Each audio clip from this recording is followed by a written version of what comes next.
Fala comigo, gente boa! Teacher Marcelo na área, passando aqui para deixar toda aquela energia positiva que você merece e que você respeita, pessoal!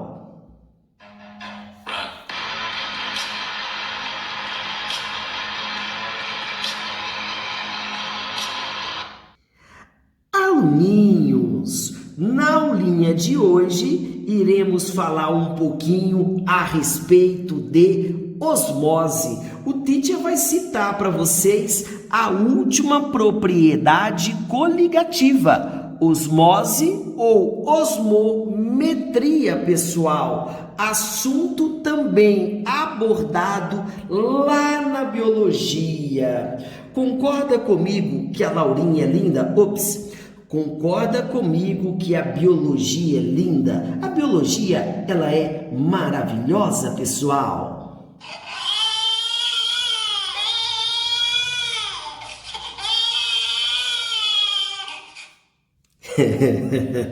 Biologia, genética, Artuzinho, vocês sabem do que eu estou falando, né?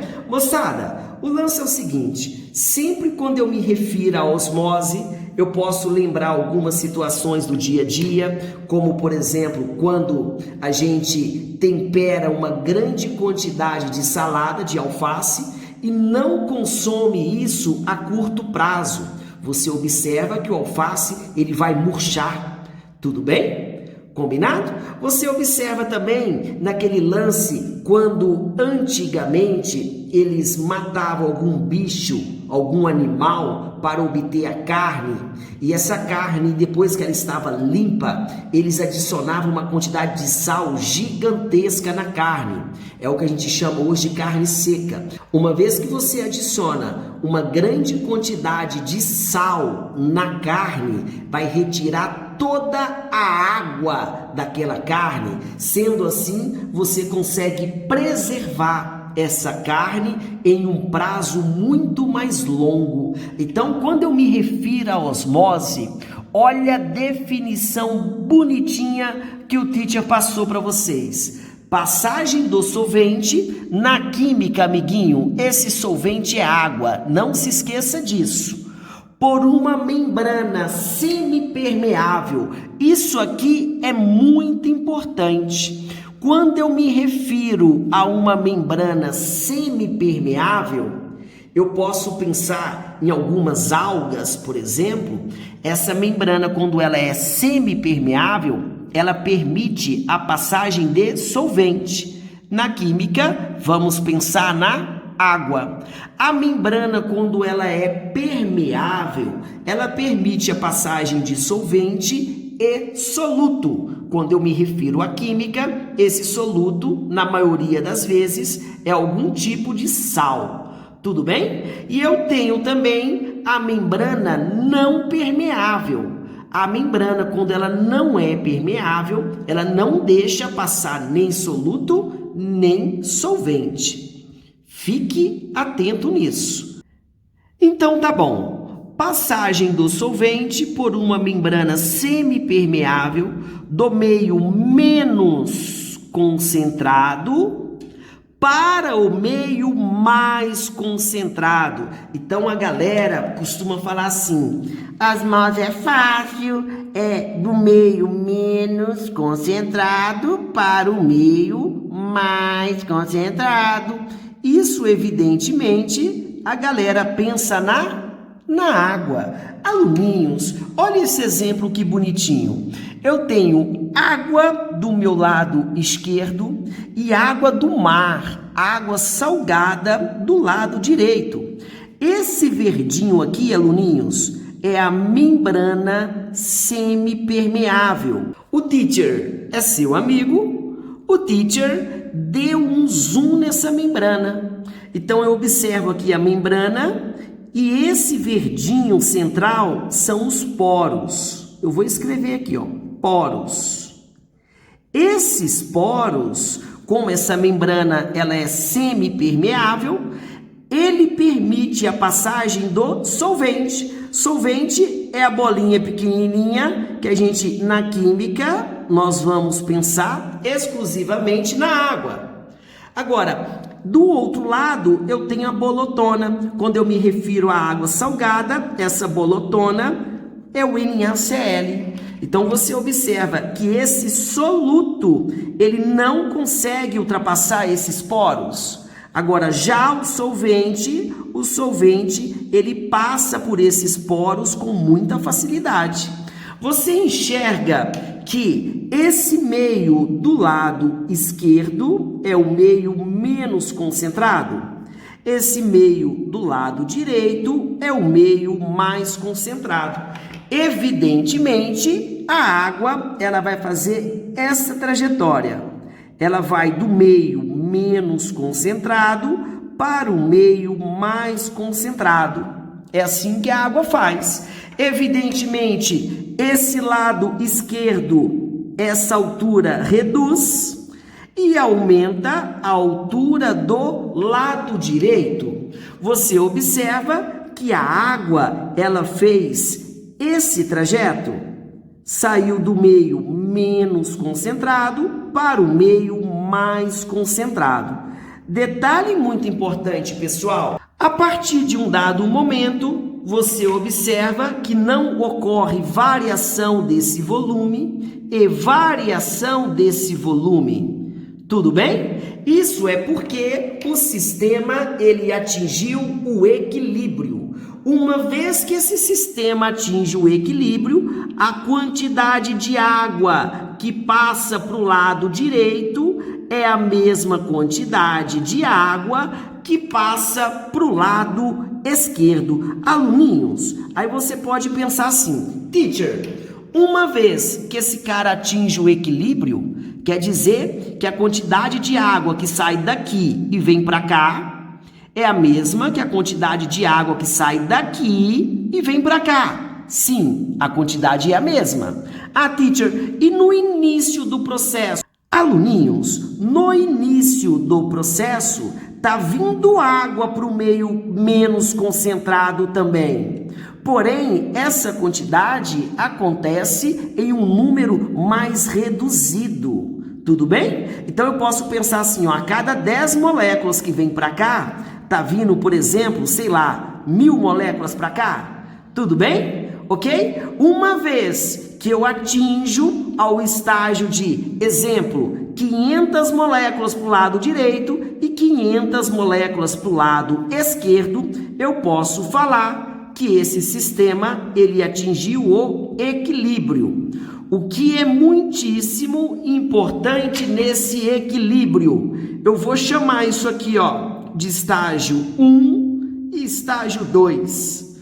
No equilíbrio, a concentração de 1 é igual à concentração de 2. Isso aqui é muito importante na osmose. Moçadinha, preste bastante atenção nessa situação. Quando atinge o equilíbrio, as concentrações são iguais. Uma vez que eu tenho concentrações iguais, eu posso falar que essa situação final representa um meio isotônico, pessoal. Toda vez que eu me refiro a um meio isotônico, eu estou afirmando que as concentrações são iguais. Combinado? Quando eu me refiro à osmose reversa, ela é bastante utilizada no processo de dessalinização da água. Quando a gente pensa em retirar sal da água do mar, por exemplo, eu vou utilizar o processo da osmose reversa. Uma curiosidade para vocês. A cidade de Fortaleza, que possui 4 milhões de habitantes, eles estão inaugurando um processo de osmose reversa para a galera obter água potável da água do mar. Tudo bem? Eles estão inaugurando em aproximadamente final de 2021, início de 2022, esse processo de osmose reversa que vai conseguir atender aproximadamente 15% da população de Fortaleza. 15% de 4 milhões, algo próximo de 600 mil habitantes. Tudo bem? Para a gente entender esse processo, eu preciso citar um conceitozinho muito bonitinho para vocês, que se chama pressão osmótica, aquela famosa frase: por você nunca rezei tanto. Ai, teacher, eu aprendi assim, teacher. Passaram a vara, sem maldade, no rabo do teta. Beleza? Tudo bem? Eu tenho aqui pressão, volume, número de mol, constante e temperatura. Essa pressão osmótica, a gente vai chamar isso aqui de π. Então, esse P, moçada, isso aqui vai virar π. π vezes volume, número de mols, vezes a constante, vezes a temperatura.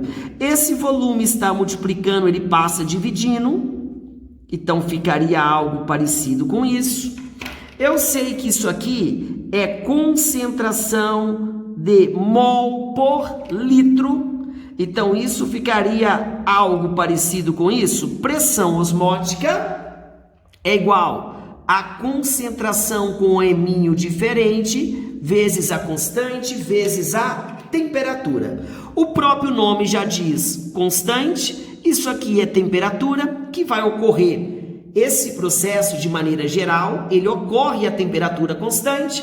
Então, o que eu consigo enxergar nessa formulinha? Quanto maior a pressão osmótica, maior será a concentração. Tudo bem, pessoal? Consegue enxergar que essa pressão osmótica, ela é totalmente dependente da concentração.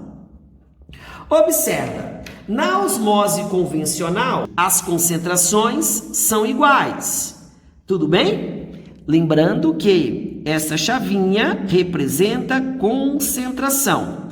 Beleza, se eu tenho as concentrações iguais, isso eu tenho certeza que a pressão osmótica 1 é igual à pressão osmótica 2. Porque se eu tenho as concentrações iguais, a concentração é totalmente dependente da pressão osmótica ou vice-versa, eu posso falar que eu tenho a mesma pressão osmótica.